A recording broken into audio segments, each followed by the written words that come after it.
सैयद साहब, पहले आरएसएस की तरफ से बयान आया कि पाकिस्तान के साथ टॉक्स होनी चाहिए, अब जो है एक्सआरबी चीफ की जानिब से भी सेम जो है ख्यालात का वहाँ पर मुजाहरा किया गया है, तो आप इस चीज़ को कैसे देखिए, आपको पता है अपनी पार्टी का एक वाज़िया स्टैंड है। पाकिस्तान से बात करना या ना करना ये सेंट्रल गवर्नमेंट के पर्व्यू में है, वो जो समझेंगे वो करें, लेकिन हमारा मुतालबा है जब आज आप पाकिस्तान के साथ बात करने की बात करते हैं तो जम्मू कश्मीर के यूथ, जम्मू कश्मीर के लोगों के साथ जो वादा प्राइम मिनिस्टर ने किया है, होम मिनिस्टर ने किया है, हमारा मुतालबा है कि उनके साथ डायलॉग फ़ौरन से पेशतर शुरू किया जाए, क्योंकि इनके मसाइल हैं, इनकी वजह से अमन जम्मू कश्मीर वहाँ वापस लौटा है। और अगर कोई अभी भी सफ़र कर रहा है, वो जम्मू कश्मीर का नौजवान और जम्मू कश्मीर के लोग सफ़र कर रहे हैं। प्राइम मिनिस्टर और होम मिनिस्टर से दरख्वास्त है कि वो जैसा वादा उन्होंने किया है अपने लोगों के साथ बात करें, ताकि एक खुशहाल जम्मू एंड कश्मीर जो पूरे मुल्क के लिए खुशाइन बात होगी, उससे शुरुआत हो। सर ब्रिक्स का 2 रोज़ा इजलास आज दिल्ली में शुरू हुआ और सबसे बड़ी चीज़ इसमें ईरानियन ऑफिशियल्स जो हैं वो भी दिल्ली पहुंचे हैं। अच्छी बात है। देखिए, अगर दुनिया में अमन किसी भी की कंट्रीब्यूशन से भी हो सकता है। ब्रिक्स एक बहुत मजबूत फोरम है। अगर इसमें से भी कोई ऐसी चीज़ निकल आए जिससे खित्ते में अमन हो जाए, क्योंकि आप देख रहे हैं जिस तरह से हमारे प्राइम मिनिस्टर को कहना पड़ा कि आप ऑस्टेरिटी मेजर्स करिए, कहीं ना कहीं लगता है कि आने वाले दिन बड़े ख़राब होने वाले हैं। लगता है कि लोगों पे बड़ी मुश्किलात आने वाली हैं। वो सब इस वजह से जो जंग ईरान और अमेरिका के दरमियान है। अगर ब्रिक्स उसमें कुछ कंट्रीब्यूशन कर सकता था, ये आम लोगों के लिए रिलीफ होगा। वी वेलकम एनी मूव जिससे अमन दुनिया में हो जाए। सब लाखों की तादाद में तलबा व तालिबात इस वक्त परेशान है। जो नीट का पेपर लीक हुआ और चंद आदमियों की सज़ा अब पूरे बच्चों को भुगतनी पड़ रही है। ये बदकिस्मती है कि हमारे मुल्क में इंस्टीट्यूशंस अभी इतने कमज़ोर हैं। एक इतना बड़ा इम्तिहान जो अब हर साल लिया जाता है, आज 2 साल से मुतवातिर पेपर लीक हो रहे हैं। शायद इससे बेटर वो पुराना सिस्टम था जहां स्टेट्स, हर एक स्टेट अपना अपना इम्तिहान करके इन मेडिकल कॉलेजेस में या बाकी कॉलेजेस में एडमिशन करते थे। मुझे लगता है कि कहीं ना कहीं शायद सिस्टमिक फेलियर है और मुल्क के जो हमारे वज़ीर आज़म हैं उनको शायद ज़ाती मुदाखलत इसमें करनी पड़ेगी, क्योंकि ये दूसरे साल मुतवातिर तौर पे हो रहा है। सर, नेशनल कॉन्फ्रेंस की तरफ से जो लोगों के मसाइल को हल करने की बात है, अक्सर बिजनेस रूल्स या उस तरह की चीज़ें कहकर उन चीज़ों को भी टाला जा रहा है जो उनके हद इख्तियार में है। आप कैसे देखते हैं? उनके हद इख्तियार में गवर्नेंस की हर एक चीज़ है। शायद ये हो सकता है कि उनको सिक्योरिटी रिलेटेड चीज़ों पे इख्तियार ना हो। गवर्नेंस की ही फुकदान है जम्मू कश्मीर में, सिक्योरिटी का इस वक्त कोई फुकदान नहीं है। और हमारे वज़ीर आला साहब को चाहिए कि वो बेसिक गवर्नेंस की तरफ तवज्जो दे दें, क्योंकि बेसिक गवर्नेंस में लोग बड़े परेशान हैं। लोग यहाँ महल नहीं ढूंढते हैं, लोग मामूली चीज़ें ढूंढते हैं। लोग यहाँ वो देते हैं जो PMY में आपको गवर्नमेंट ऑफ इंडिया की स्कीमें हैं, इनको डॉक्यूमेंट्स ही खाली वहाँ तक भेजने, वो नहीं भेजे जा रहे हैं। यहाँ अगर पटवारी के पास मामूली फ़र्द के लिए जाते हैं, 4-4, 5-5, 6-6 महीने किसी को पटवारी से फ़र्द नहीं मिलती है। यहाँ राशन में अगर किसी को अपने आप को ऐड कराना है या सब माइनस कराना है, वो नहीं होता है। यहाँ जिनको AIY की चंदियाँ निकालनी है उनको वो नहीं मिल रही है, उनको हाई कैटेगरी में रखा गया है। वो बेसिक गवर्नेंस की चीज़ें। यहाँ बिजली फीस जिनको लाखों में दिखाया जा रहा है बकाया है, जबकि कोई मीटर नहीं था, कोई चीज़ नहीं था जिससे वो था।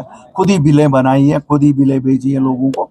तो इन सब चीज़ों की यहाँ कमी है। मुझे लगता है चीफ मिनिस्टर साहब को इन सब चीज़ों पर तवज्जो देना चाहिए। ईंधन की बचत को लेकर एक बड़ी मुहिम PM ने शुरू की है और उनको अब दीगर जो वज़रा हैं या चीफ मिनिस्टर से वो भी फॉलो कर रहे हैं। How will you react on this? मुझे लगता है उनकी तरफ से जो ये आया हुआ है, मैं ये कह सकता हूँ आपको, हाँ, मैंने तो पर्सनली शुरू किया है आज ही। मैंने भी 50% अपनी जो मेरे साथ गाड़ियाँ चलती थी, तो उसमें ज़्यादा हमारी अपनी चलती थी, लेकिन ईंधन की बचत तो ईंधन की बचत है। मुल्क की ईंधन हमने खुद भी काम किया। सर, शराब कंट्रोवर्सी को कहाँ पे देखते हैं? क्या खाली रेवेन्यू शराब से ही बढ़ सकता है कश्मीर में? और इसी बीच बीजेपी ने यह भी इल्ज़ाम लगाया कि शराब से जो भी रेवेन्यू आता है दीन इस्लाम में वो भी हराम है। देखिए, दीन को इसमें ना लाएं तो अच्छा है। शराब पे पाबंदी लगनी चाहिए, क्योंकि मैं तो गवर्नर साहब के ही नशा मुक्त पे यकीन रखता हूँ। ये सबसे बड़ा नशा है जो लोग यहाँ करते हैं, तो इसको भी बंद करना चाहिए। सर, आखिरी सवाल, वज़ीर आला हाल ही में अमित शाह से मिलने के लिए दिल्ली में गए।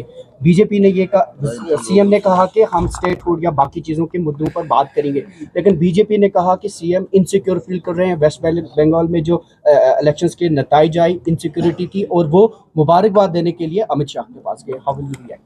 देखिए, हम तो जब मुबारकबाद देने की बात है, अपनी पार्टी से सीखे, हम तो ओपनली मुबारकबाद देते हैं, इसमें शर्माने की कोई बात नहीं। और जहाँ तक होम मिनिस्टर से मिलने का, ये कोई चोरी नहीं है, मुल्क के होम मिनिस्टर हैं।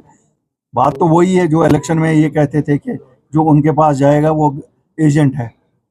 आज तो वो कह नहीं सकते हैं, क्योंकि आज वो आए दिन वहाँ जाते हैं, हर एक मौका ढूंढते हैं। और मुबारकबादी देना भी कोई बुरी बात नहीं है, मुझे नहीं लगता है मुबारकबादी में कोई बुरी बात है। और उनके साथ रिश्ता अपना जतलाना भी बुरी बात नहीं है। अगर इनका रिश्ता है तो ये डरते क्यों हैं? यही रिश्ता तो है ना। वो मुल्क के प्राइम मिनिस्टर हैं, मुल्क के होम मिनिस्टर हैं, और जब शुक्रिया 5,000 करोड़ के लिए करते हैं तो इसलिए भी शुक्रिया कर सकते हैं कि साहब आप हमारी मदद करते हो रोज़। और उमर साहब में एक ये चीज़ तो है, वो ओपनली कन्फेस कर रहे हैं कि वो चाहते तो हमें इकोनॉमिकली सप्रेस कर सकते थे, लेकिन उन्होंने नहीं किया। और यही हम हमेशा कहते हैं, अपनी पार्टी का मानना है, हमें जो गाँव दिए दिल्ली ने दिए, लेकिन जो मदावा भी मिलेगा वो भी दिल्ली से मिलेगा। इसमें कोई शर्माने की बात नहीं है, कहने में सच है। लेकिन साथ ही ये बात भी है, बीजेपी हमारी दोस्त नहीं हो सकती है, लेकिन हिंदुस्तान की हुकूमत हमेशा से जम्मू कश्मीर के लोगों के उनके साथ चलना पड़ेगा, क्यों हमारे लीडरों ने इल्हाक वहीं किया है। इसलिए हमें जो लेना है, कहीं मेहनत समाजत करके लेना है, कहीं अपने मेरिट्स पे लेना है, कहीं कन्विंस करके लेना है। आज हम आपके साथ शेयर करना चाहते हैं, आज सबिया भट्ट साहिबा ने हमारे साथ ज्वाइन किया है। इन्होंने इलेक्शन लड़ा था, 2024 का असेंबली इलेक्शन लड़ा था कुपवारा से, और आज इन्होंने फॉर्मली अपनी पार्टी में ज्वाइन किया है। हम इनको भी मुबारकबाद देते हैं और कुपवारा के अवाम को भी मुबारकबाद देते हैं कि आज इन्होंने अपनी पार्टी में जो ज्वाइनिंग की है। इंशाल्लाह कुपवारा में अपनी पार्टी और मजबूती से काम करेगी। सैयद साहब, पहले आरएसएस की तरफ से बयान आया कि पाकिस्तान के साथ टॉक्स होनी चाहिए, अब जो है एक्सआरबी चीफ की जानिब से भी सेम जो है ख्यालात का वहाँ पर मुजाहिरा किया गया है, तो आप इस चीज़ को कैसे देखिए, आपको पता है अपनी पार्टी का एक वाज़िया स्टैंड है। पाकिस्तान से बात करना या ना करना ये सेंट्रल गवर्नमेंट के पर्व्यू में है, वो जो समझेंगे वो करें। लेकिन हमारा मुतालबा है, जब आज आप पाकिस्तान के साथ बात करने की बात करते हैं तो जम्मू कश्मीर के यूथ, जम्मू कश्मीर के लोगों के साथ जो वादा प्राइम मिनिस्टर ने किया है, होम मिनिस्टर ने किया है, हमारा मुतालबा है कि उनके साथ डायलॉग फ़ौरन से पेशतर शुरू किया जाए।